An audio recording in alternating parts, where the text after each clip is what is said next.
Welcome everyone, and thank you for joining us today to talk about chapter golf events. I'd like to start with asking that if you are not talking to please mute yourself just to help with any background noise that your microphone might be picking up. Also, feel free to please use the chat to ask any questions, to share your ideas, or even to provide feedback to others within the group. And then also, this session is being recorded today.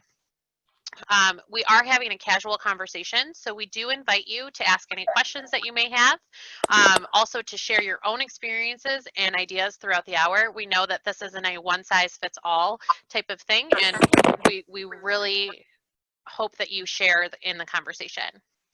With everything that is changing constantly on a daily basis and the differences in situations around the country, we know that, again, not everything will work for every chapter, but by collaborating with your peers, we hope that this can help provide you some ideas or concepts that can assist you with moving forward.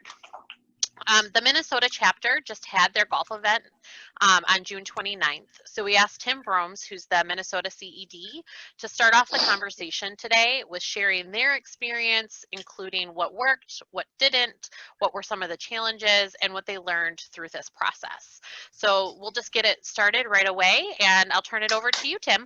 Hello, everybody. A lot of your faces look familiar.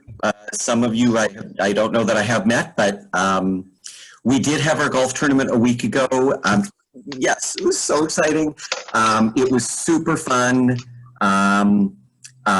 It was a lot of work. And as I've said to some people, it was really a labor of love for me and my committee to actually make this happen. One of the keys is, first of all, I have a very strong golf committee, but in addition to that, the golf course that we is a private country club, and they were phenomenal. We started talking to them in April and had regular meetings with them often. There were 3 people specifically, the country club manager and I spoke quite often, the banquet manager, and then the golf course manager. We had virtual meetings very regularly. And my golf committee actually started the last 60 days, started meeting weekly. And it sounds like a lot, but we tackled sort of one item at a time. It was a constant moving target. We did not open in Minnesota almost anything until the beginning of June. We were closed almost all through May. And so it was a constant moving target. The governor weekly was making pronouncements. And we needed to, I'll use the word because everybody else is, pivot as things were changing. So the golf course had its own rules. We as a chapter created some of our own rules, and we made it happen. One of the things that I did do, I had been, because I always start about 6 months out selling, first selling sponsorships and then selling golfers, foursomes. And almost pre-COVID, right around when it was blowing up, we were pretty well sold out. So one of the first things that we needed to do was go to our membership, specifically all of our sponsors and all of our golfers, and say, and I did literally a 1-question survey. It was very simple. If we can make the golf tournament happen, would you continue to participate? And what we said was, if you say no, that's a perfectly fine answer, and we will fully refund your money. So that wasn't going to be an issue. Every single person responded, whether it was a golf foursome or a sponsor. Every single one responded except for one. And out of my responses, 93% said, yes, we would move forward. So that said to us and the board, yeah, we need to do this. However, we're going to make this happen. Let's do this. At that point, my board said, look, we don't care if we make money, a lot of money, a little money, whatever. We don't want to lose money. But if we can have this event, it obviously was going to be the first live event, let's do it. So that was when we started really putting the pressure on and talking to the club regularly and the committee meeting on a regular basis. Lots of communication went back and forth. The sponsors and golfers that I lost in my survey, I resold those literally in 5 minutes. I mean, I put word out that I had this available and literally sold out. So that wasn't an issue, even the people that backed out. And even up until the last couple of weeks just prior to the event, we didn't know if, as an example, alcohol was going to be able to be served. In Minnesota in mid-June, it was still no. And so I had several liquor sponsors. So for instance, we do breakfast and we do a Bloody Mary bar. We had predetermined already. I had talked to that sponsor. I had talked to the country club and said, we may not be able to do a Bloody Mary bar. What are our options? And frankly, that's how we looked at every time there was something that was adverse. We said, okay, how can we make this work? And 90% of the time we found an alternative. 10% of the time we had to go to something else. But so for the Bloody Mary bar, we decided to make it a fresh juice bar. In the end, we were able to do liquor. So we had our Bloody Marys, thank God. But anyway, we were able to find alternatives to pretty much everything that we did. A couple of things that we couldn't do that I had sponsors for, I moved them to something else. And nobody said no. I mean, people were just so excited that we were doing it and that we were able to do it. And it just really worked out. One of the significant changes that happened, and this took a couple of weeks of discussion. What does it mean? How is it going to work? We've always done a shotgun start. And this year we did tea times. And what tea times allowed for, we've always started in the morning. And I talked to somebody a couple weeks ago that said that wouldn't work because yours is in the afternoon and you can't get on the course in the morning. We've always started in the morning. We have the course all day long. But what the tea times allowed us to do really helped with social distancing, because everybody was allowed to come up to 15 minutes before their tea time. We had the driving range open and the putting green, so you could come early to do those things. But the idea was, you're not going to come and schmooze all day like you're used to. So they had tea times assigned, but also our sponsors were assigned. So think about this. Your whole, I'm sure everybody does whole sponsors. So whole sponsors could also come at predetermined times, right? The back 9 did not need to be there for the first 2 or 3 hours. So they could come way later. So again, it helped disperse people in a really good way. It also allowed for people to leave earlier than they otherwise would have, because once the final golfer teed off at the first hole, then that number 1 hole sponsor could leave. They didn't have to wait. They didn't have to stay anymore. So there was a lot of coming and going. There was more moving parts this year because of that. We didn't have any on-site registration.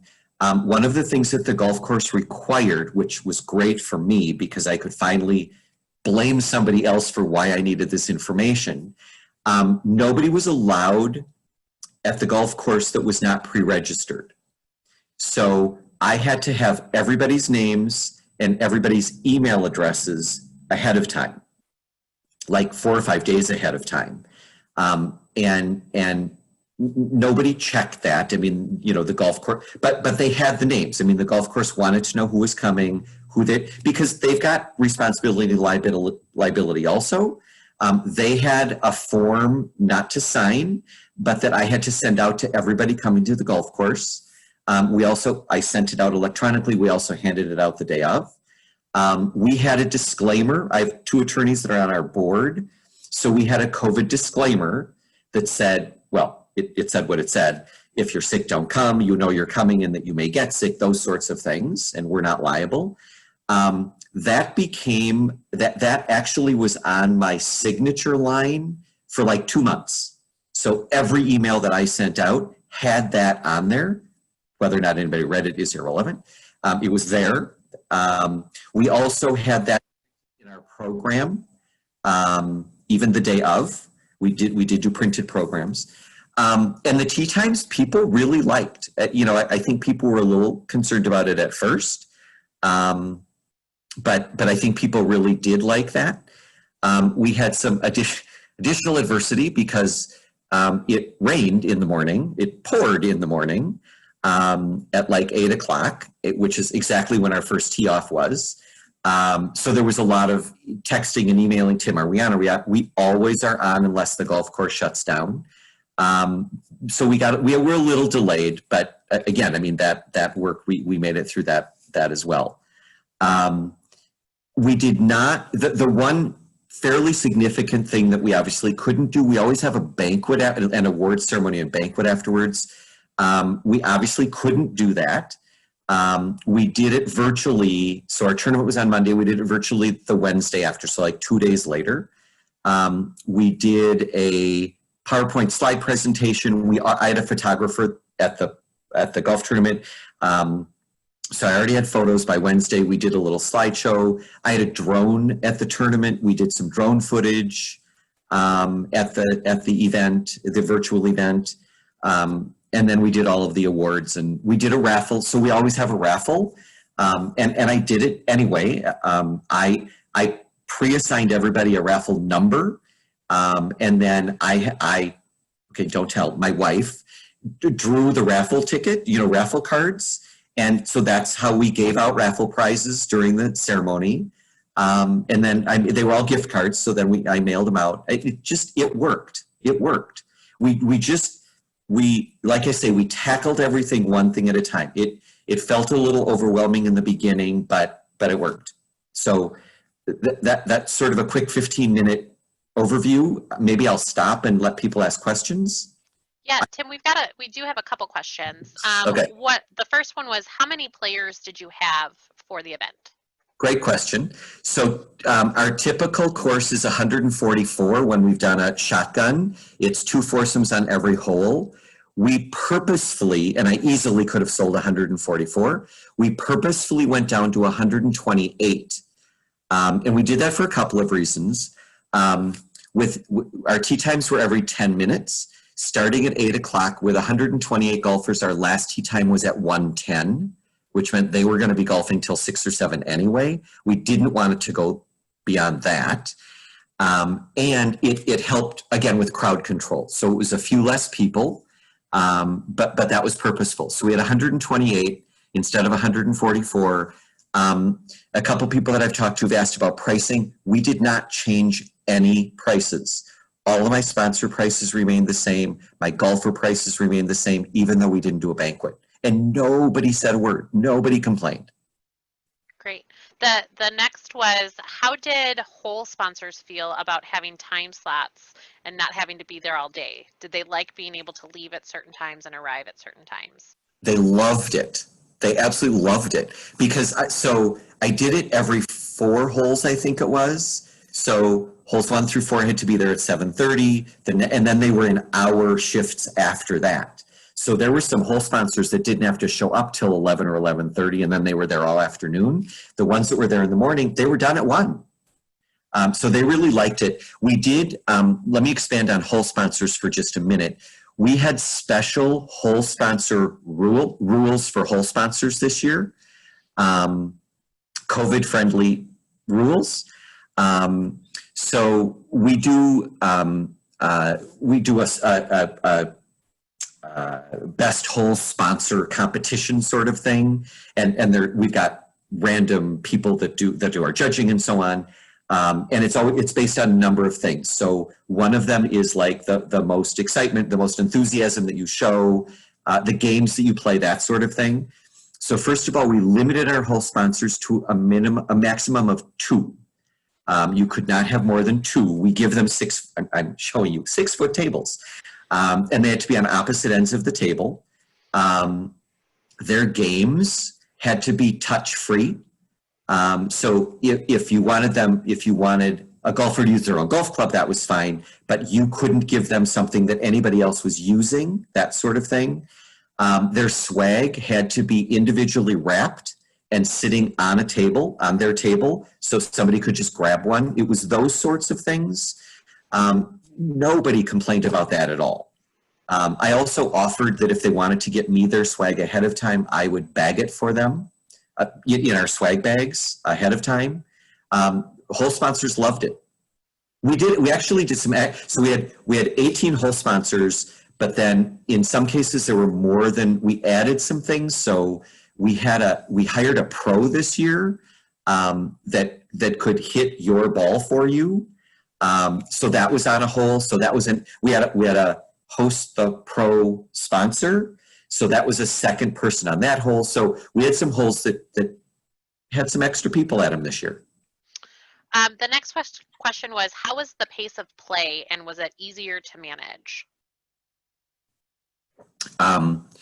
We were doing great until the lightning came and the horn went off and we all had to come in. And that happened twice.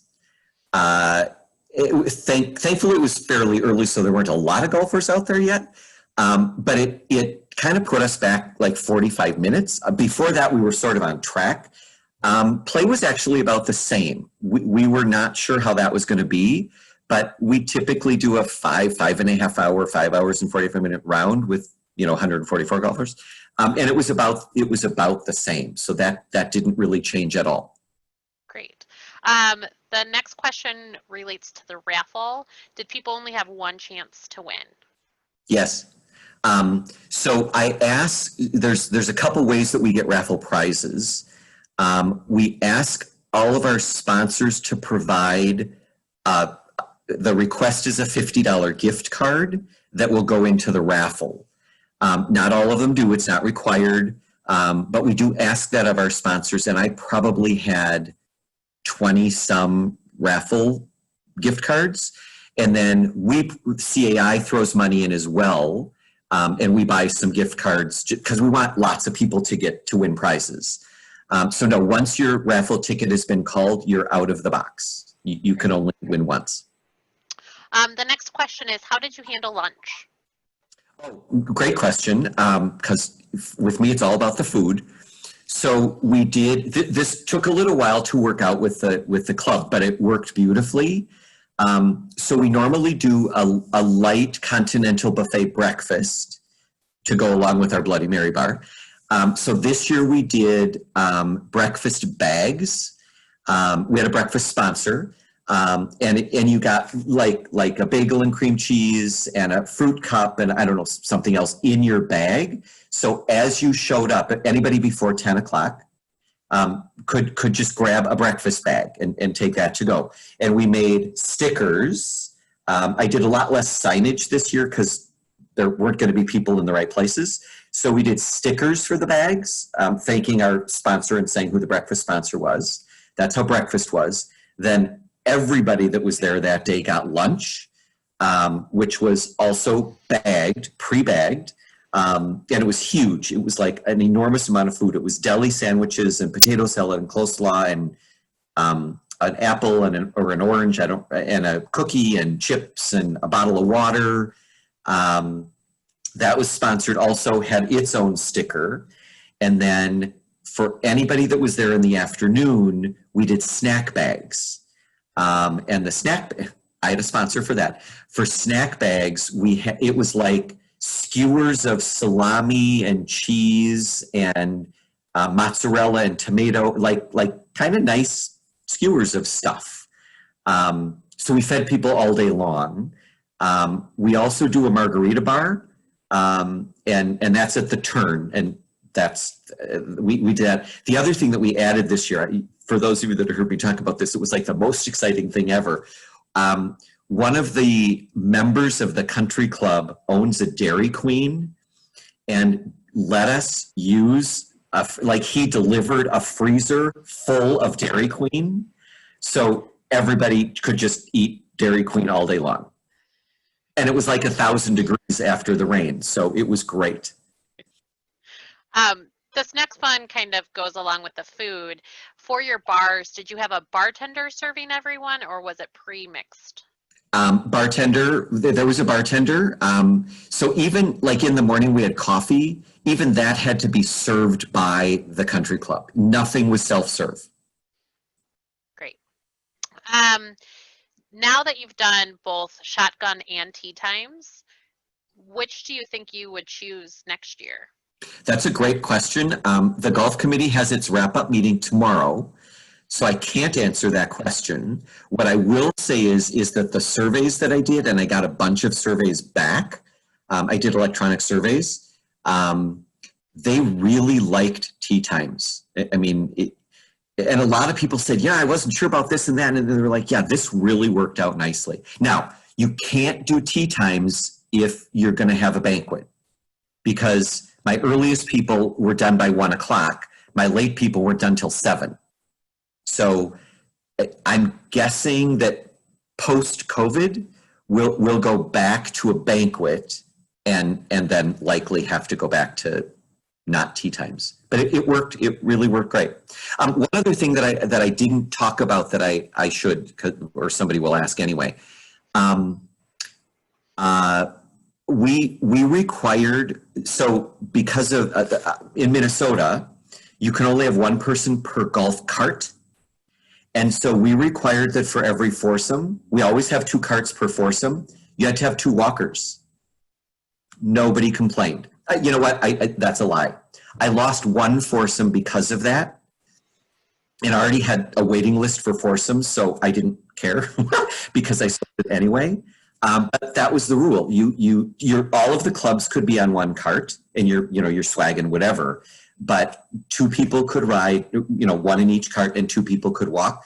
The golf course provided push carts or pull, whatever that is, if you wanted that. But otherwise, it was 1 person per cart. I know that there are, because I have friends that are golfers, some clubs have installed plexiglass in between the 2 seats. And I talked to the country club about doing that, and they said, we're not doing it. It's very expensive, and it's a short-term fix because we're going to be over this at some point anyway. So we're not doing that. And like I say, you know what? People got a little more exercise than they otherwise would have. They've been sitting at home all day for 3 months. It's okay. And speaking to that, did you have anyone that asked to be replaced last minute, or again, with the list that had to be provided to the golf course, was that an issue at all with any last minute changes that needed to be made? No, we've always got them, right? We've all gone through this. And I had 1 or 2 changes like on Friday, and I shipped them off to the golf course, and they were fine with that. It wasn't an issue. Great. And then how did you handle golfer check-in and distributing everything to the golfers? So the bags were pre-made, which included the programs and maps of the course and so on. I had done all of those. I'm for those of you that don't know, we're considered a large chapter. I still don't. It doesn't feel very large. I am the only staff person. So that's why it doesn't feel, well, I guess, anyway, whatever. So everything was at my house. I did all the bags, right? And I took them to the course on Sunday. The course, the caddies, because they're not caddying for anybody, they actually put them on all the carts. So once they were there on Sunday, I didn't have to worry about them at all. They put them on all the carts for people. So that's how they got everything. Registration. So I had this is important. I started communicating with everybody about 5 weeks prior to the tournament, and said, everybody being all the sponsors and all the emails that I had and all of the golfers and all of their emails. I said, here's what I'm going to do. And here's what I need you to do. I need you to read my email, and I promise you I will only send 1 email a week, and I'm going to send it on Wednesday mornings. And it will be labeled golf. If you get that, you need to read it because it will have important information. And I literally kept to that. I only sent 1 email a week, and I always sent it on Wednesday mornings. So I set that up for them, okay? The final Wednesday, the Wednesday before the Monday of the tournament, it said final communication for golf, and it was long, and they told them it was going to be. And it was for everybody. But it was all color-coded.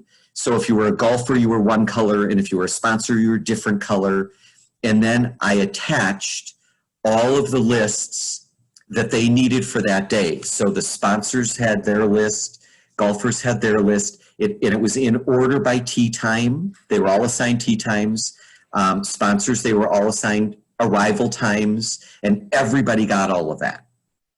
So the one sponsor that showed up at 10:30 who was supposed to be there at 7:30 and was kind of grousing, I pulled out my list and I said, here, you got this. See where it says 7:30? Anyway, so that's how they got all of their information, and how they were communicated with. And I think people really appreciated that, because I didn't email them to death. It wasn't all these global e-blasts. It was important stuff on a weekly basis that they got as we went along. Great. Were your golfers required to wear masks? Great question. Masks in Minnesota are not required. They are requested. We had a mask sponsor that came through for us. And actually, they're super cool. They did gaiters instead of masks. Really, really lightweight, breathable material. So everybody that showed up that day got a gaiter. We also had a second sponsor that provided just plain old regular masks. And so, no, they were not, they were not required, but we asked people to wear them if they would. Great. For the tee times, did you just assign those, or were people able to request certain spots?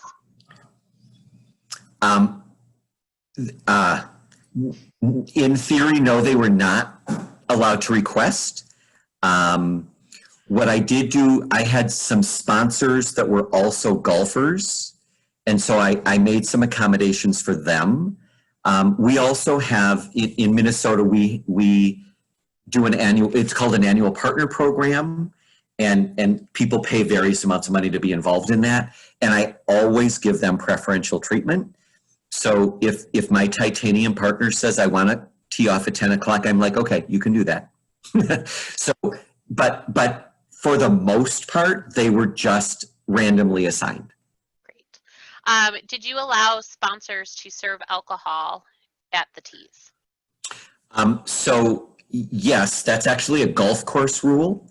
They have to purchase it from the golf course, and I don't think so they can buy a chest or a cooler of canned beer, and they were allowed to do that, and then they were allowed to give that out. So, and then I think they were also, I heard, I never saw it, but which is unfortunate, but somebody, apparently the golf course sold little baby bottles, like airplane bottles, and people were giving those out like candy.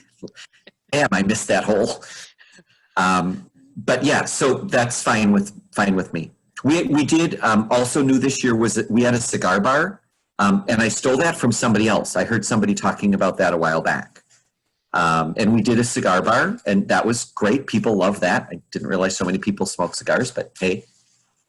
And the sponsor was like, as he was tearing down in the afternoon, he's like, this was so much fun, sign me up for next year. Okay, done. I'll bill you tomorrow. Did you sell any other additional golf add-ons, such as like mulligans or anything like that?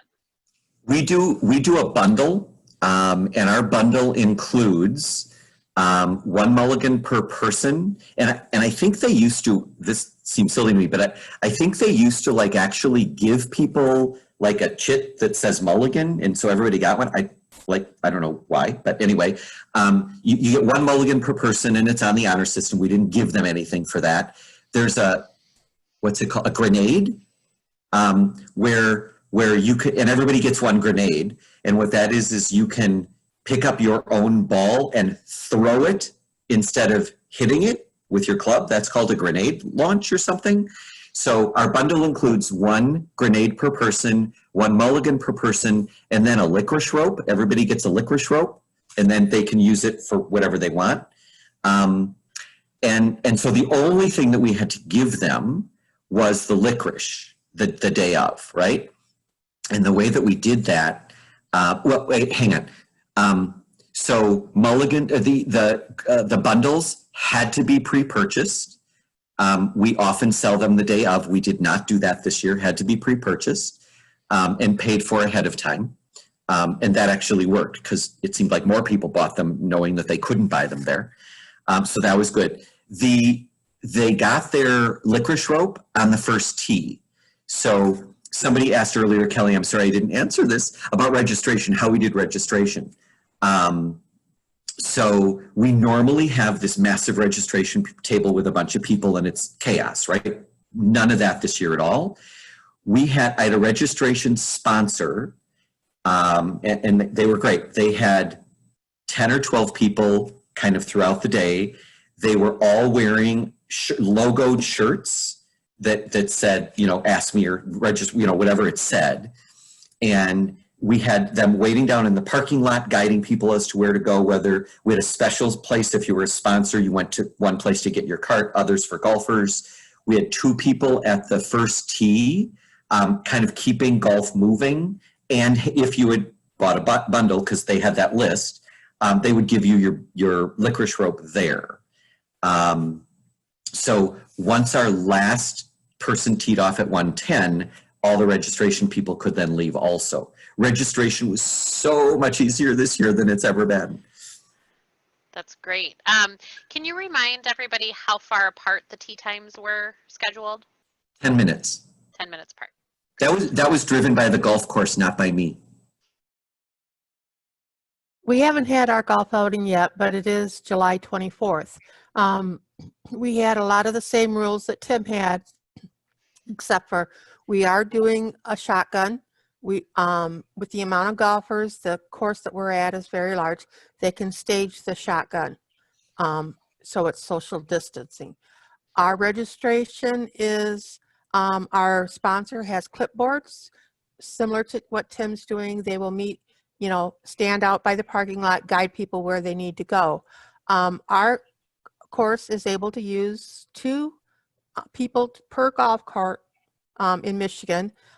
You do have to wear a mask when you go into the clubhouse or any of the buildings. And if you're going to be close to people, they request that you wear a mask. We have a mask sponsor like Tim did. We are having extra golf carts available if someone's not comfortable riding with 2 people in a cart, and the chapter's covering that. We are having a cocktail hour on the lake in a huge pavilion so we can social distance after the outing because we are doing the shotgun. We're having upscale hors d'oeuvres. We've got shrimp cocktail shots. We've got tenderloin wrapped asparagus, mini beef Wellingtons, mini chicken cordon bleus, and then we have a pretzel bar that has sweet and savory pretzels. The golf course will be serving all of the hors d'oeuvres and drinks during the cocktail hour outside. We are doing our lunch at the turn, and each golf cart will have a lunchbox ticket for each golfer and 2 drink tickets for the beverage cart during the course. And I'm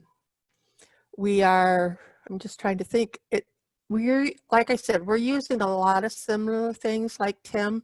We have limited our golf outing to 100 people just to be able to do the social distancing and keep within the Michigan guidelines. We are sold out. I've got a waiting list for any sponsors that cancel, for any golfers that cancel, so I'm not worried about that. We've been communicating like Tim has been doing also. We did a pre-purchase bundle for the games, plus we also do a skins game, and that's also there. We are doing a hole-in-one sponsor. The longest drive in that, we opted out of doing that this year because one person would have to stand at that hole, moving the sign and all that, and we didn't want to have one person standing at each hole for those games. But we are doing the mulligan, the grenade, and strings. We do strings, not licorice, and the strings are different lengths. The course, our printer is delivering everything to the course 2 days prior to the outing, and the course is putting all of our stuff from the chapter into the golf carts, and they are also putting out all our tee signs, so we'll still have all our tee sponsors. We have a GPS golf ad on the carts that sponsorship has gone over very well. I mean, everybody's excited about being able to get out and do things. So we are looking forward to it. If there's any questions, please let us know. Vicki, are you planning to do any on-site charges if people want to buy like a mulligan or anything on-site? Are you planning to do all of that, or is it all ahead of time? It's all pre-ahead, just like Tim did. And we're selling them. And I have been doing the communication, not quite as often as Tim has been doing, but as soon as anything changes, we're adapting to it. And that our golf committee is meeting every 2 weeks to review any changes from our governor and that. So we're trying to stay on top of everything. Great. And Kelly, one thing I would add, we also did, and I'm sure most of you do as well, drink carts. When we always start sponsors, the one shift we had to make was the sponsor couldn't ride with in the drink cart. The course gave us 2 extra carts, so they rode behind and could jump out and talk and whatever. So that's how we did that. Great. That's how we're doing it also, Tim. 2 other questions.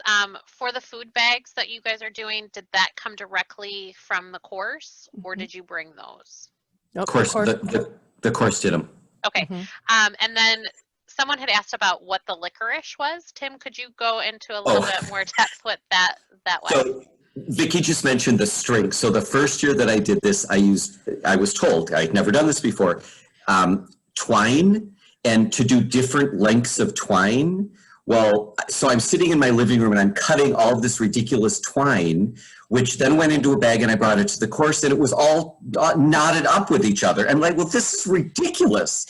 So I went on the next year, I went on Amazon and you can get like a 3-foot licorice rope and it does the same thing. And actually what I said to people is you cut off, like if you don't want to use the whole thing at once, cut it off, eat it. I don't care.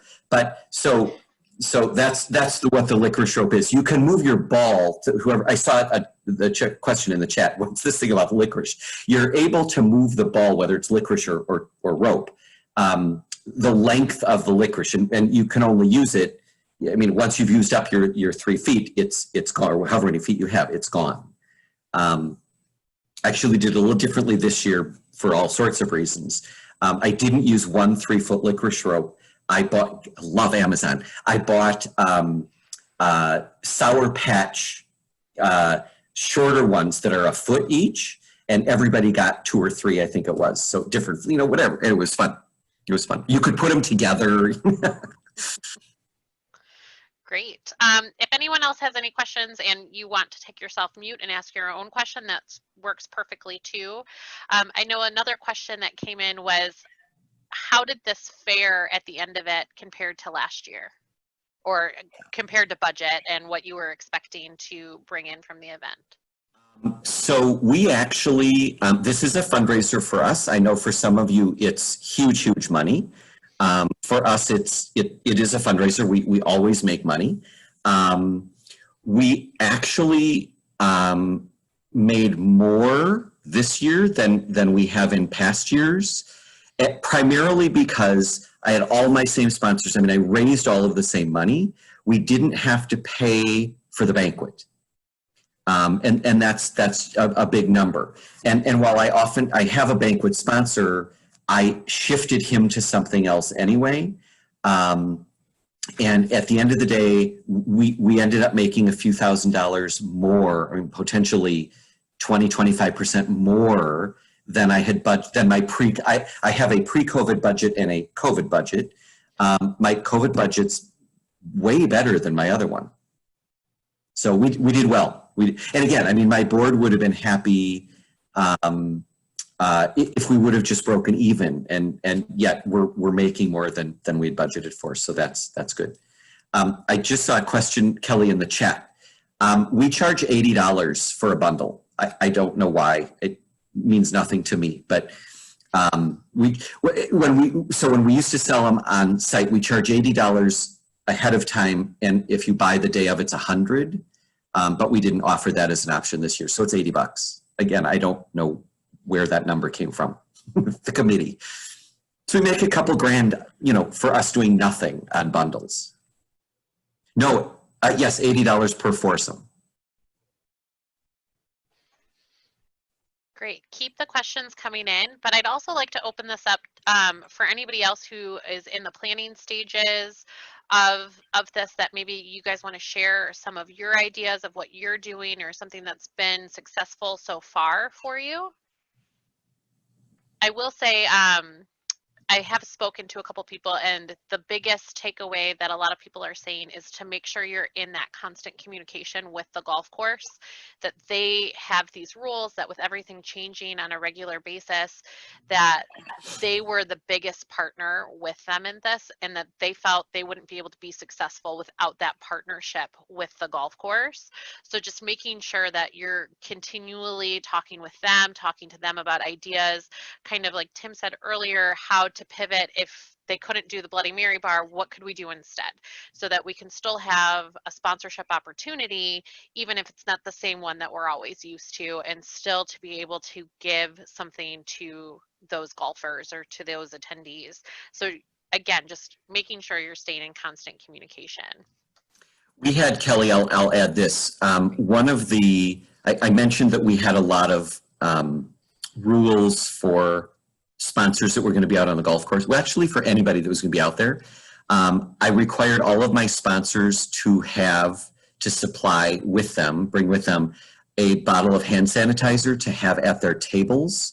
But in addition to that, we got a hand sanitizer sponsor. So everybody in their swag bags got a bottle of their own private hand sanitizer as well.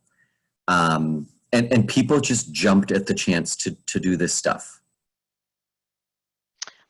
Tim, I did have a question. Do you have a sponsorship deck of the different sponsorships that you offered during this time that you could share with the group? Sure. I'll send that to you, Kelly. Great. I hear a lot of people saying, mouthing thank you. So I think that's greatly appreciated to a lot of the people on this call today. Anything else? Tim and or Vicki, in your messaging to your sponsors, did you meet with them in advance, like on Zoom, or was it all through email? Because I'm asking because today we're meeting with our sponsors via Zoom so that I can share the info and then they can, ask questions in front of the other sponsors that if I send via email, which they may or may not read, we're answering all of these right there for everybody. So I was wondering if you did that, or what was your success in getting the messaging to your sponsors? Probably 95% was all done by email. I did not do a Zoom with anybody. There was a couple of my higher level sponsors. I spoke with by phone, but I didn't do what you're saying you have this afternoon. I didn't do a global Zoom thing. Perhaps in the Pacific Northwest, it's just people don't read emails till the morning of. And I don't know, no matter what we say, big, bold, please read, prior to the tournament. It just doesn't seem to happen. So we've gone ahead, because Rachel brought this up last week, that she's got this, open door, like what's it, office meeting or office hours. Yeah, office hours there.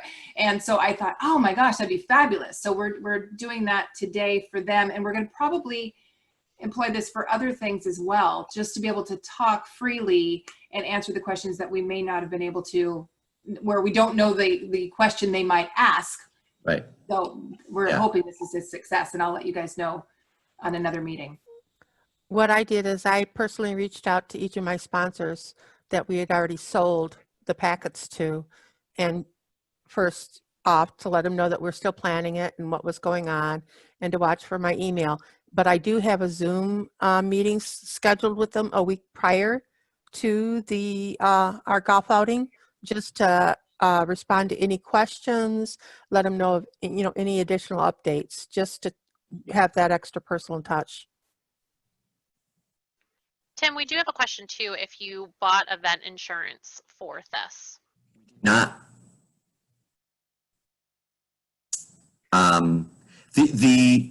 The golf course. So we had when we when we get our date for the following year, I think it's by December 31st or something, we have to put down a $5,000 deposit. The golf course, when COVID happened, literally said, we will do whatever you want. And we got this in writing. We will do anything you want to do. If you want to cancel, you can cancel. If you want your $5,000 back, you can have your $5,000 back. If you want to put it towards next year and not do anything I mean, literally anything. So we were not tied to them at all. And they were just so delightful to work with. I wish I could give them business somehow, but it's a private country club. The people were just so nice and accommodating. And so no, we did not buy insurance. The board did not feel we needed it. We don't have insurance for ours either because our golf course, we signed a 3-year contract with them, but pretty much like Tim said, they were willing to work with us anyway.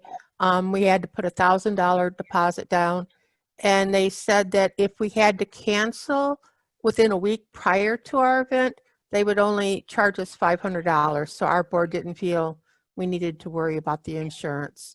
But they're very good working with us. We've been able to do that with all our venues, with anything we've had to postpone at this time. Well, it doesn't look like we have any other questions. If there is any more questions that you have, please feel free to email anyone on the chapter relations team. Again, I feel that Tim and Vicki are both very open to you contacting them. And again, any of the members of the chapter relations team can connect you with them if you need to. We know that there's a lot of work going into these events right now, and we thank you guys for participating today. Again, Vicki, Tim, thank you so much for the great conversation. I think this has been very helpful to a lot of people. I will also ask the group that if there's any other topics that you would like to have a collaboration with your peers on, please let us know so that we can hold these. I know we've done some around large virtual events, around this, around video editing. So please let us know so that, again, we can put these together to be the most beneficial for you and your time. But with that, I'd like to thank everyone and have a great day today. Thank you, guys. Good luck.